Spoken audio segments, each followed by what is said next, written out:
guys hit that like, that thumbs up, and of course subscribe to the channel. Click that bell, turn on your notifications so you don't miss a stream. We're gonna get into about 3 to 4 upsets, and yeah, I like where this is going. I think we're on to something here. Without further ado, let's go ahead and get right into it, ladies and gentlemen. I'm going to start off with the Texans and the Bengals. Obviously, C.J. Stroud coming off of a legendary game. Texans are 4-4. Bengals coming off a great win against the Bills, 5-3. Obviously, the matchup predictor is 34.4% for your Texans, 65.3% for the Bengals. This game will be at 1 p.m. Getting into the stats, C.J. Stroud, 2,270 yards, 14 touchdowns, 1 interception. On the other side, Burrow, 1,861 yards, 12 touchdowns, 4 interceptions. On the rushing side, you got Pierce with 327 yards, 1 touchdown. Mixon with 490 yards, 3 touchdowns. And then on the receiving side, you got Collins with 631 yards, 4 touchdowns. Chase with 697 yards and then 4 touchdowns. So, I mean, let's start with, the passing yards. Now, obviously, C.J. Stroud has been exceptionally well for these Texans and basically has been a surprise. We actually did a video, I want to say, beginning of the season. It was week 1. We did a video in regards to C.J. Stroud, and a lot of people were basically saying, hey, it was going to be, my alarm's going on. No, it's not me. All right, cool. So, yeah, we're basically talking about in regards to C.J. Stroud and how people were basically saying that he may potentially be a bust. Well, hey, I said give the kid more time, let him develop, and then basically at that point we'll see what happens. Well, as the weeks have went on, he's developed, he showed up, he showed out, and here we are. Texans against the Bengals. And on the other side, obviously you got Burrow, right? We know what he can do. We know what he's capable of. The man has done great. He's shown time and time again that he's ready to rise to the occasion. 1,861 yards, 12 touchdowns, 4 interceptions. Now, obviously, the real question was he going to be able to bounce back? Was he going to be able to bounce back from the injury? And yes, he has. Taken care of business with the 49ers, winning against the Bills. So this is going to be an interesting one for a couple of reasons. I think it's really going to boil down to it becoming a shootout. That's what I'm thinking. But getting into the rushing side, 327 yards, 1 touchdown. For Pierce, Mixon, 490 yards, 3 touchdowns. And then receiving, Collins and Chase, they're basically about the same, right? Same amount of yards and same as far as their touchdowns. So it could definitely be a shootout. And getting into the spread, we're looking at the Bengals favored by 7. 47.5 is the over-under. So they are expecting this to be a high-scoring game, even though they have the Bengals by 7. So what is it going to boil down to, Jay? What is it going to boil down to? Well, I want to take a look at the scores here before we get into the defensive stats. The scores here are basically going to tell the tale. So obviously, last 5 for the Texans, 39-37 win against the Buccaneers. A loss to the Panthers, 15-13. That was a more defensive battle. Getting into the Saints, 20-13. Lost to the Falcons, 21-19, and then a win against Pittsburgh, 30-6. Then on the flip side for the Bengals, right? 24-18 win, 31-17 win, 17-3, and then 34-20. Then the loss to the Titans, 27-3. So, yeah, you can basically say that Titans loss was because of, the Burrow injury and all kind of stuff, and then he bounced back. But these games are essentially still close. And, the Bills are the Bills. It's not, the Texans aren't the Bills. But right now, the Bills are in a slump. So if you have a fired-up Texans offense that can actually go touchdown for touchdown and have a great offensive battle, then, hey, you might be able to outscore Cincinnati. But let's go ahead and get into the defense that the Texans will be facing. Obviously, you've got Wilson, Pratt, Scott, Hubbard, Hendrickson. He has 8 sacks. Hubbard's got 4. Hill, 1.5. So, yeah, I mean, these guys are definitely going to potentially be able to get to Stroud, and if he's going to have the ability to get out there, move out of that pocket, throw that ball, then obviously, he may get the yardage and may get the touchdowns that they need to keep it a game. If he doesn't, well, hey, we'll just say that last week was a fluke, right? Is that how it goes? Is that how it goes? We'll see what you guys are saying in the chat. All right, it goes to Ryan Devlin in the house. Says Jets got blown out.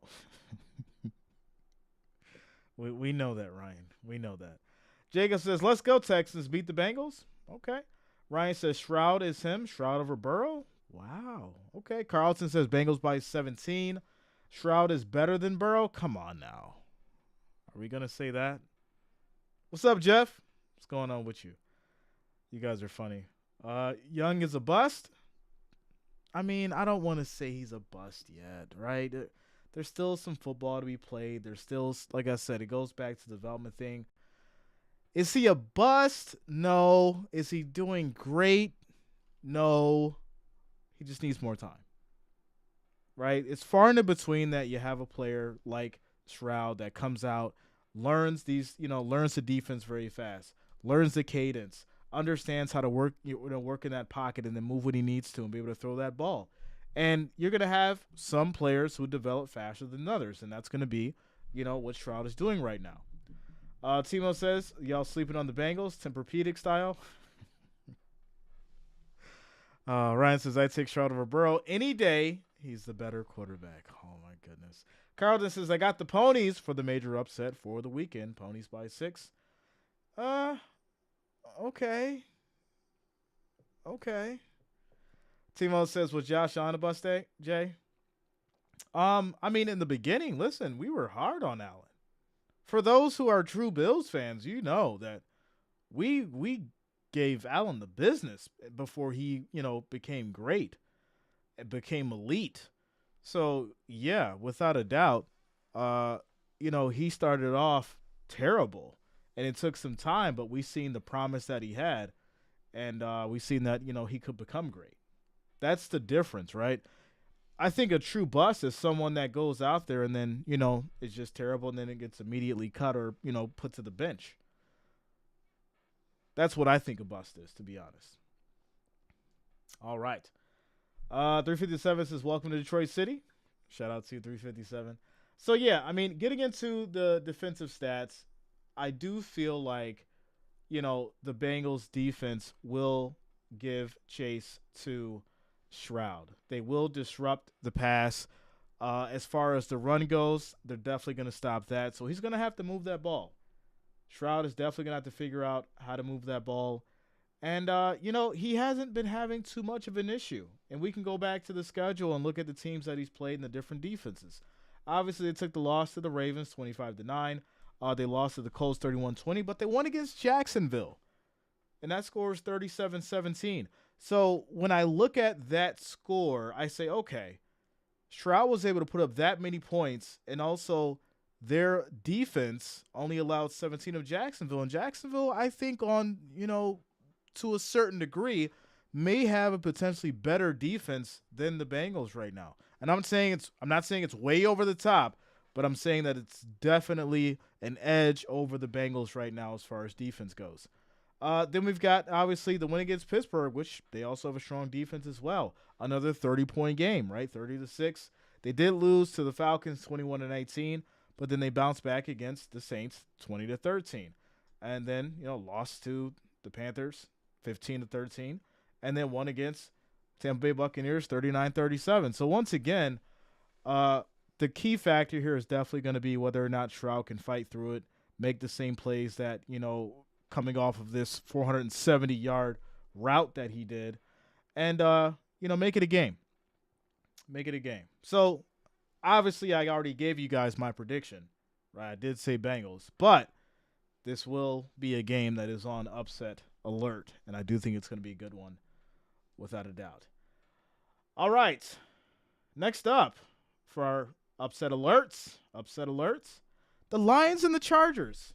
The Lions and the Chargers, I definitely do think that this is one that should be on everybody's radar. If you're not paying attention to what the Chargers did against the Jets, everyone's saying, well, Zach Wilson's trash. I totally get it. But that Jets defense is very strong, and we know that. We've seen that week in and week out.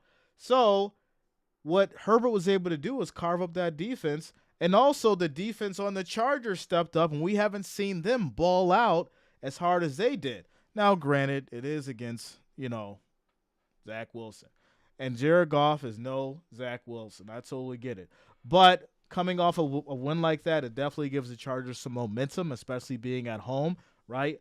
Bosa stepping up, Max stepping up. That's two strong defensive players who can definitely get after Jared Goff and disrupt that pass. So I think in this game, the Lions will focus more so on the running, utilize that, play action, go off, work off screens.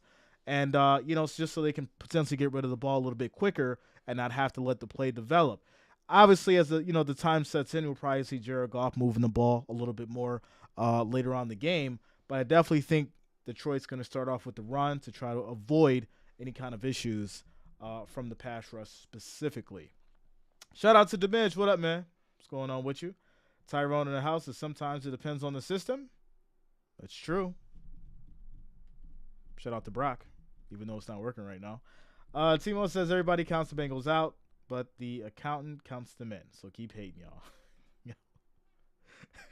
Shout out to you, Timo. Chargers legit better than the Bengals. All right, Ryan's just trolling now. Shout out to you, Ryan. Paxo says Browns 33, Ravens 3. Wow, that's crazy. I'm not going to say that. All right, let's keep going with these Lions and the Chargers. So obviously Jared Goff, 2,174 yards, 12 touchdowns, 5 interceptions. On the other side, Herbert with 2,026 yards, 13 touchdowns, 4 interceptions. Getting into the rushing, Gibbs with 399 yards, 2 touchdowns. Kelly, 323 yards, 2 touchdowns. St. Brown with 665 yards, 3 touchdowns. And Keenan Allen, who just passed 10,000 yards in his career, 720 yards, 4 touchdowns. As far as the injury report, usual suspects are out. Gardner Johnson is on IR. For the Chargers, Palmer is on IR, and then Raheem Lane is on IR as well. Getting into the last 5 for Detroit, right? You got the win against the Raiders, 26-14. Lost to Baltimore, where they got absolutely crushed, 38-6. Tampa Bay win, 20-6. Panthers win, 42-24. And then a Green Bay win, 34-20. So, yeah, the spread in this game is going to be Detroit Lions by 3. They're expecting a high-scoring game. The over-under is 48.5. And then getting on the flip side as far as for the Chargers, 27-6 win against the Jets. Win against the Bears, 30-13. Took a loss against KC, 31-17. Took a loss to Dallas, 20-17. And then beat the Raiders 24-17. So, there's a pattern here, right? Definitely a pattern. We could play against a solid team like Kansas City and Dallas. You only put up 17 points. And then on the flip side, the defense allowed 20 for the Cowboys and then allowed 31 for KC. So, yeah, this is definitely going to be one that's everyone should be paying attention to as it being a close, tight-knit game. And they're saying Lions by 3, but this could be an upset, ladies and gentlemen, for the Chargers at home. So something to pay attention to. Mike C says, Herbert is killing me in fantasy. I should be starting Shroud. Paxo says, I said the Seahawks were going to beat the Ravens 37-3. Okay. The man says, Lions getting David Montgomery back is huge. I like the Lions by 10. We'll see, man. Sometimes, when players come back from injuries and things like that, we think that they're going to do great, and they don't. I'm saying sometimes, right? Sometimes they don't, but we'll see. We'll see. All right, next up for our number 3 upset alert, Browns and the Ravens. Now, listen, we understand that Deshaun Watson's out, right? Deshaun Watson's out, P.J. Walker's in, and he's trying his best, right? But that's not the real conversation here. The real conversation is the Browns' defense, in which we do consider the Browns to have a top 5 defense in this NFL. So, getting into the matchup prediction, 29.8% for the Browns, 69.9% for your Ravens. We're not getting into the passing stats for Watson because, it is what it is. But Lamar, 1,954 yards, 9 touchdowns, 3 interceptions, in which less touchdowns, but the Ravens are 7-2. They're still doing great, and that's what a good defense can do for you. And also having a solid run game. Looking at you, Bills. All right, here we go. On the rushing side, Ford with 425 yards, 2 touchdowns. Edwards with 478 yards, 7 touchdowns. Cooper with 617 yards, 2 touchdowns. And then Andrews, 477 yards, 6 touchdowns. Speaking of Cooper, there was a stat released last week in regards to the top receivers. And I guess the top 5 receivers were all players who originated with the Cowboys at some point. It was kind of crazy. But looks like Cowboys just don't know how to keep their receivers, especially the talented ones.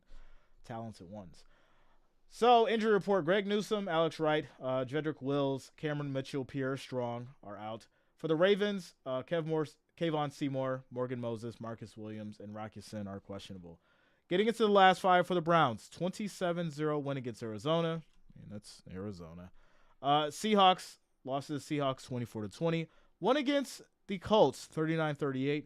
Won against the 49ers, in which it's kind of crazy because Debo matters, but he shouldn't be the team, right? There's a lot broken with that 49ers system, and we'll get into that in a whole nother video. But 19-17 win there.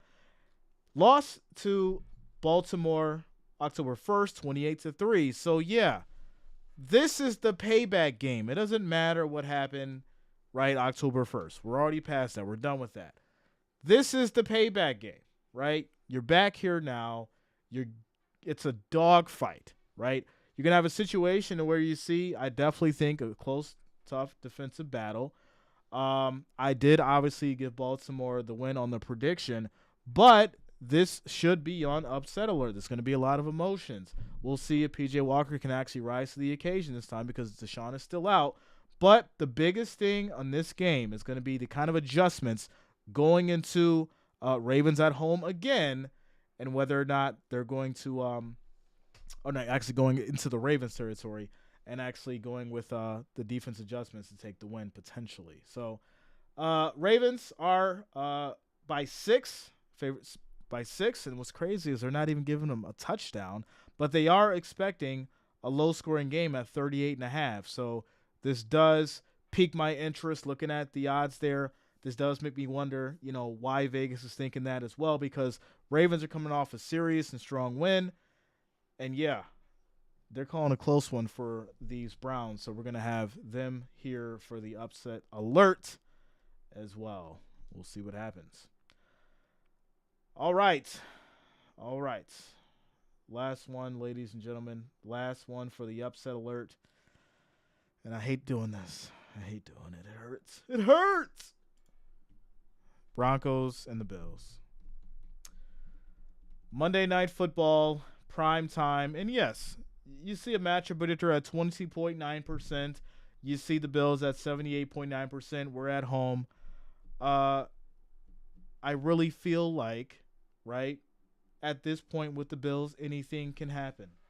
Anything can happen. And the problem with that statement is I had such high hopes for my Bills, just like you guys did if you're part of Bills Mafia. Such high hopes.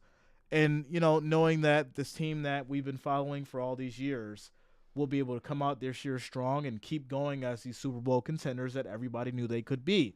Well, now we're 5-4, right? And we can blame it on coaching. We could blame it on, drop passes. We could blame it on, Gabe Davis not being able to get open. We can talk about Von Miller missing. We can get into Matt Milano. We can get into all those things. But at the end of the day, it boils down to Josh Allen being able to go out there and win, put that ball in somebody's hand that can actually take us to the victory. That is the absolute bottom line. All kinds of, arguments in regards to, well, it's not all on Josh Allen, and Josh Allen has all these top stats right now, and he's got the highest accuracy. Listen, at the end of the day, we don't care about accuracy. We care about getting the win. Because there's quarterbacks out there that have terrible inaccuracy or accuracy percentages, and they're winning. Right? So the difference is having the dog to go out there and not just play to win, but dominate. There's been so many games where we're just playing the game and hoping that we don't lose instead of saying, okay, yeah, we're out here winning the game because we're doing what we're supposed to do, and the offense is clicking on all cylinders. The mid says, come on, Jay, Bills got this one. Didn't we say that against the Patriots? Right? Wasn't the Patriots game an automatic? And you can say, yes, rival, division, all that kind of stuff. But guess what? We were supposed to have the Patriots game. Ryan says, I don't want Diggs on the team next year. I think he's ruining the chemistry. We had a conversation about Diggs, right? All the emotions, being a diva, all that kind of stuff. It boils down to whether or not Josh Allen can go out there and be the leader that he needs to. Yes, all the other stuff that we've talked about. Ken Dorsey, I've said it time and time again. We need changes at coaching. I'm 100% in agreement with that. And yes, I'm not going to put it 100% on Allen, but guess what? When you step out on that field and you're the $250 million man, you need to go out there and find a way to win, even if you have to use your own legs and forget what the hell Ken Dorsey's saying. That's all I'm saying. I don't care how nobody feels about it. I've been dealing with the upsets of this team for close to 40 years now. So I feel like I have that right to say it. I feel like I have the right to say what I want when it comes to my quarterback. He should be taking some of the blame. And that's just the reality of it, because he needs to go out there and win. He needs to go out there and win. If Patrick Mahomes can do it, so can Josh Allen. Figure out how to use the pieces on the board that you have left. The game is still chess, ladies and gentlemen. The game is still chess. No matter how you want to play it, you have to use the pieces on the board that are given to you to go out there and win the game. And that's the reality. So there you go. With that said, ladies and gentlemen, those are the 4 teams for me on Upset Alert this week. As far as you guys, looking at the poll, we got 55 votes on the poll. And the highest are the Bengals at 36%. And there it is. There it is. Make sure you guys hit that like, that thumbs up. Of course, subscribe to the channel. Click that bell, turn on your notifications. That way you don't miss a stream. Tomorrow night it's going to be the Panthers and the Bears. I will be streaming it, so make sure that you guys do lock it in. Have a great night, everybody.